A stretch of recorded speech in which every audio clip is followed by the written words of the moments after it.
이태원 참사 당시 부실 대응한 혐의를 받는 김광호 서울경찰청장이 오늘 재판에 넘겨졌습니다. 이태원 참사가 벌어진 지 447일 만인데 유족들은 김 청장을 즉각 해임해야 한다고 주장했습니다. 취재기자 연결합니다. 김태원 기자. 네, 사회부입니다.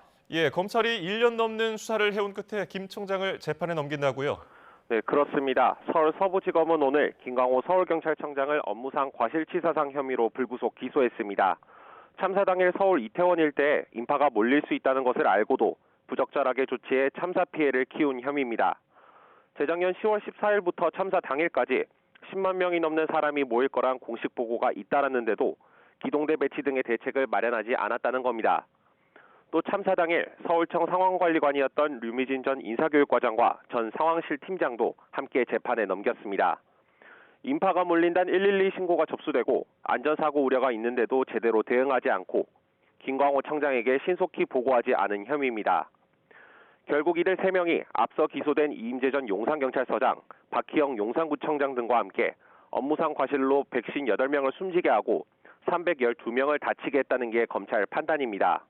검찰은 또 참사 직후 헬로윈 대비 자료를 삭제하라고 지시한 혐의로 박성민 전 서울경찰청 공공안녕정보외사부장을 지난해 1월 국회 국조특위에서 서울경찰청에 기동대를 요청했다고 허위 증언한 혐의 등으로 이임재 전 용산서장을 각각 추가로 기소했습니다.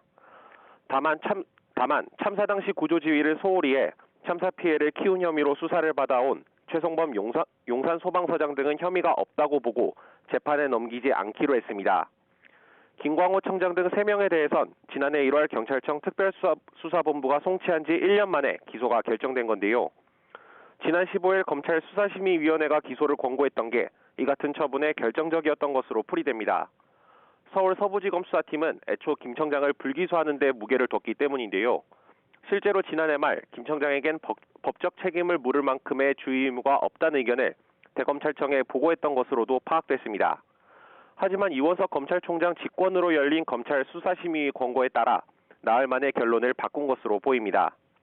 이에 대해 유가족협의회 측은 1년이 넘어서야 나온 결정은 만시지탄이라며 뒤늦은 만큼 처벌을 위한 공소 유지에 검찰이 최선을 다해야 한다고 강조했습니다. 또 김광호 청장은 즉시 직에서 물러나서 재판을 받아야 한다며 윤석열 대통령이 당장 김 청장을 해임해야 한다고 주장했습니다. 김광호 청장에 대해선 이후 대기 발령이나 직위해제 등 인사조치도 조만간 이뤄질 것으로 보입니다. 지금까지 사회부에서 YTN 김태원입니다.